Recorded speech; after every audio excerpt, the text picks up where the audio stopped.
આજરોજ તારીખ 15/7/2024ના સવારના 4 વાગ્યાના સુમારે વડોદરાથી અમદાવાદ તરફ એક્સપ્રેસ હાઈવે ઉપર ચીખોદરા રાસનોલ રોડ ઉપર આવેલ બ્રિજ નંબર 19થી આગળ એક રાજસ્થાન જતી લક્ઝરી બસ નંબર AR01Q 5544માં ટાયરમાં પંચર થયેલું હતું અને ટાયરનું પંચર કરતા હતા ડ્રાઈવરને ક્લીનર. તે સમયે વડોદરાથી અમદાવાદ તરફથી જતી ટ્રક નંબર GG01ET 3170 એને ટક્કર મારેલી.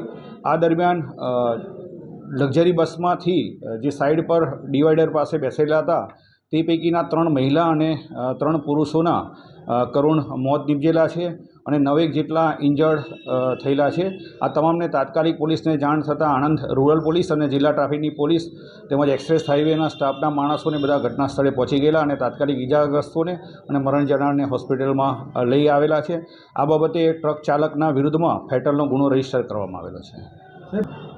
જ્યારે કોઈ પણ લક્ઝરી બસ છે એ પંચર થઈને ટાયર ફાટી જતું હોય છે ત્યારે નોર્મલ કિસ્સાની અંદર એને બીજી 3rd લેન ઉપર કે 2 લેન ઉપર લઈ જવા માટે પણ જરૂર પડતી હોય છે. પણ આ ટાયર પંચર થઈ ગયેલું હતું અને ટાયર આખું ફાટી ગયેલું હતું. ટાયર ફાટેલું હોય એટલે એને કાઢી અને પછી એને રિપ્લેસ કરી અને અન્ય ત્રીજી કે બીજી લાઇનમાં લઈ જવાનું હોય છે. પણ આ પ્રક્રિયા ચાલુ હતી એ દરમિયાન જ આ ટ્રક એને પાછળથી ટક્કર મારેલી છે અને ઇજાગ્રસ્ત થયેલા છે. આ બાબતે FSL અધિકારી, RTO અધિકારી તેમજ અન્ય એક્સપ્રેસ વેના પણ અધિકારીઓની જોઈન્ટ વિઝિટ પણ કરવામાં આવેલી છે અને આ બાબતે જે પણ તપાસ દરમિયાન જણાવેલ આવેલ છે તે તમામના વિરુદ્ધમાં કાયદેસરની કાર્યવાહી કરવામાં આવશે. પ્રાથમિક દ્રષ્ટિએ બસ છે એ મુંબઈથી રાજસ્થાન જતી હતી અને ડેલી પેસેન્જરોની હેરાફેરી માટે અને વહન માટે ફરે છે અને એમાં જે 6 એક્સપાયર થઈ ગયેલા છે, 9 ઇજાગ્રસ્ત થયેલા છે.